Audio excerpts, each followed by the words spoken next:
Let's mic CM साहब। नमस्कार, let's mic CM साहब के साथ मैं महेश सिंह। आज सुनिए देश के कुछ खास राज्यों के मुख्यमंत्रियों की एक्टिविटीज के बारे में। झारखंड के मुख्यमंत्री हेमंत सोरेन ने असम विधानसभा चुनाव 2026 को लेकर कहा, चुनाव लड़ता हूं तो निश्चित तौर पर इतनी जानकारी है कि लोग ग्राउंड पर हैं और परिणाम कैसा क्या होगा ये आपको ग्राउंड से ही पता चलेगा। हम लोगों का जितना काम था वो हमने किया है। देखिए, चुनाव में लड़ा हूं तो डेफिनेटली लोग ग्राउंड में हैं और ये सारी चीजें ग्राउंड से ही आपको बहुत बेहतर पता चलेगा कि इसका रिजल्ट किस तरफ होगा, कैसा होगा। हम लोग अपना जितना काम था वो हम लोगों ने किया है। असम के मुख्यमंत्री हेमंत बिस्व शर्मा ने कांग्रेस नेता पवन खेड़ा पर निशाना साधा है। शर्मा ने कहा, आरोप लगाने से पहले उन्हें विदेश मंत्री से पूछना चाहिए था। खड़गे जी की उम्र हो गई है, फिर भी वे इस तरह बोलते हैं। असम पुलिस पाताल से भी लोगों को ढूंढ कर ला सकती है। मुझे शक है कि राहुल गांधी ने उन्हें ये डॉक्यूमेंट्स दिए हैं, इसलिए ये केस राहुल गांधी तक जाएगा। हमें डराने की कोशिश मत करो। यह असम है और हमने 17 बार इस्लामिक हमले के खिलाफ लड़ाई लड़ी है। खेड़ा साहब पहले डॉक्यूमेंट जारी करते हैं, लेकिन आज खड़गे साहब ने कहा कि क्योंकि आपकी सरकार सेंट्रल में है तो फॉरेन मिनिस्टर से वो पूछेंगे सच्चाई क्या है। पागल है यार, सच्चाई आप नहीं जानते तो तब क्यों आपने डाला? आप तो पूछना चाहिए था पहले। पागल है क्या ये लोग? मैं एक एलिगेशन लाया, पहले आपको फॉरेन मिनिस्टर को पूछना चाहिए था कि नहीं चाहिए था कि ये एलिगेशन हमको मिला है, सार्वजनिक करने का पहले आप थोड़ा हेल्प कीजिए। आप पहले लोगों को मारेगा, फिर बोलेगा नहीं नहीं नहीं मेडिसिन क्या होगा मैं पूछ के दूंगा। क्या पागल जैसा? खड़गे जी का उम्र हो गया, अभी भी पागल जैसा बात कर रहे। आप लोगों को जलील करेगा, लोगों को बेइज्जत करेगा और फिर बोलेगा हम फॉरेन मिनिस्टर पूछूंगा। तुम्हारा दामाद है क्या फॉरेन मिनिस्टर? पहले झूठ मूठ कागज क्यों लाया? पहले जाके फॉरेन मिनिस्टर को क्यों नहीं पूछा? कौन है ये खड़गे? अब ये लुका छिपी का खेल, क्या लुका छुपी का खेल है? असम, अरे कहाँ असम पुलिस को नहीं जानते? पाताल से भी उखाड़ के ले आएगा। कहाँ मिलेगा पवन खेड़ा?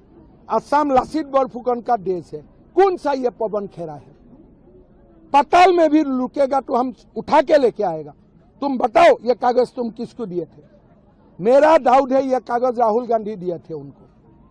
सो ये मुकदमा राहुल गांधी तक जाएगा और हमें डरवाने का कोशिश मत करो। ये असम है, हमने 17 टाइम्स इस्लामिक इन्वेशन का खिलाफ लड़ाई लड़ा। हम अलग दुनिया से आए हुए बंदा हूं। ये खड़गे आरगे हम प्यार भी नहीं करता हूं। हरियाणा के मुख्यमंत्री नायब सिंह सैनी ने पश्चिमी बंगाल के सेरामपुर में रोड शो किया और भाजपा के पक्ष में जोरदार प्रचार किया। उन्होंने कहा, बंगाल में प्रधानमंत्री मोदी के नेतृत्व में भाजपा की सरकार बन रही है। इतने सालों तक कम्युनिस्टों ने बंगाल पर अत्याचार किए और आज बंगाल के लोगों ने मन बनाया है। यहाँ ममता बनर्जी ने भ्रष्टाचार का तांडव किया है। उन्होंने घुसपैठियों को संरक्षण देने का काम किया है। सरकार बन रही है। लगातार 35 वर्ष तक कम्युनिस्ट ने जो बंगाल का शोषण किया है, बड़ी अपेक्षा के साथ बंगाल के लोगों ने ममता दीदी को बनाया था। ममता दीदी ने कम्युनिस्ट से ज्यादा अत्याचार बंगाल के लोगों के साथ किया है। आज बंगाल के लोगों ने मन बनाया है, क्योंकि यहाँ ना रोजगार है, ना किसान को उसकी फसल का ठीक मूल्य मिल रहा है, महिलाओं की सुरक्षा नहीं है। जिस प्रकार का तांडव ये ममता दीदी ने, और बड़ी अपेक्षा के साथ बंगाल के लोगों ने इसको चुना था, परंतु जितना ममता दीदी ने घुसपैठियों को संरक्षण देने का काम किया, हमारी आर्थिक और सांस्कृतिक, सामाजिक सभी को ठेस पहुंचाने का काम ये ममता सरकार ने किया है। भ्रष्टाचार में लिप्त ममता सरकार है और ममता सरकार जो अपने आप को तो ये दिखाने की कोशिश करती है कि मैं तो अपने घर में एक सिंपल औरत हूँ, रहती हूँ, परंतु बड़े बड़े घोटाले यहाँ पर इसकी सरकार के अंदर हो रहे हैं। आने वाले समय के अंदर, क्योंकि ये बंगाल के गरीब लोगों का पैसा है, और मैं आपको और भी बताना चाहता हूँ, मोदी जी के नेतृत्व में देश में गरीबी रेखा से बाहर लोगों का जिनका विकास किया गया है, 25 करोड़ से ज्यादा लोगों को गरीबी रेखा से बाहर निकालने का काम किया है। मोदी जी की जो नीतियां हैं, वो नीतियां गरीब व्यक्ति के जीवन में बड़ा परिवर्तन ला रही है। बहुत सारी केंद्र की योजनाएं हैं, एक भी इसको लागू नहीं किया है। चाहे आयुष्मान भारत है, चाहे जो किसानों को प्रधानमंत्री किसान सम्मान निधि मिलती है, इन्होंने एक भी योजना को लागू नहीं किया, और उसका परिणाम है क्योंकि राजनीतिक दबाव से उसको लागू नहीं कर रही, बंगाल में और गरीबी बढ़। तेलंगाना के मुख्यमंत्री ए रेवंत रेड्डी ने केरल के मुख्यमंत्री पिनराई विजयन को लिखे लेटर पर कहा, मैं पिनराई विजय के साथ बहस करने के लिए तैयार हूं जब भी वह तैयार होंगे। उनके रोल मॉडल कौन है, नरेंद्र मोदी और अमित शाह या ज्योति बसु और सोमनाथ चटर्जी? पिनराई विजयन नरेंद्र मोदी को अपना रोल मॉडल मान रहे हैं और यह केरल के लोगों को मंजूर नहीं। Please, you write a letter to CM Rajan. CM Rajan, there's a misgovernance in Telangana. So my point is that the competition is not going between Telangana and Kerala. The fight is going in Kerala between LDF and UDF. He has to answer. He has ruled by 120 months. He has to answer for Kerala people, not for Telangana. So he is making the election is going between Telangana and Kerala. I have given many facts. So he is misquoting all the information. That is why I have written a letter with facts. So I am ready to debate with Pinarayi Vijayan. Whenever he is ready to debate, I am ready to debate on those lines. So my point is that, who is his role model? Narendra Modi and Amit Shah, or Jyoti Basu, otherwise Somnath Chatterjee. So he is taking references from Modi. So one Modi is sitting in Delhi, the other Modi is sitting in Thiruvananthapuram. That is what my point. So our people are referring K. Karnakaran ji and Omen Chande ji.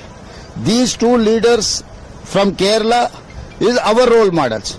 So whereas Pinarayi Vijayan is taking Narendra Modi role model, which is not acceptable for Kerala people. That is what I have got feedback from Kerala youth. So I have told, Bas, you are a communist. You have to take role models for your legacy, not communalist. So he is functioning, is campaigning like one more Narendra Modi. You see, wherever you go, only Pinarayi Vijayan posters or cutouts are there. What is the point? He is insulting Kerala youth and candidates of. Madhya Pradesh के मुख्यमंत्री मोहन यादव ने समत्व आवास पर सुगम संपर्क योजना की समीक्षा की बैठक की। इस योजना का उद्देश्य दूरस्थ और ग्रामीण इलाकों में आवासीय क्षेत्रों तक बेहतर सड़क संपर्क मुहैया कराना है। बैठक में अधिकारियों ने योजना की प्रगति पर विस्तृत जानकारी दी। मुख्यमंत्री ने निर्देश दिए हैं कि सभी लक्षित क्षेत्रों में कार्य समयबद्ध पूरा हो।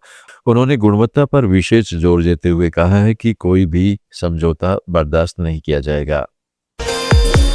जम्मू कश्मीर के मुख्यमंत्री उमर अब्दुल्ला ने पश्चिमी एशियाई संघर्ष पर अमेरिकी राष्ट्रपति की भाषा की आलोचना की है।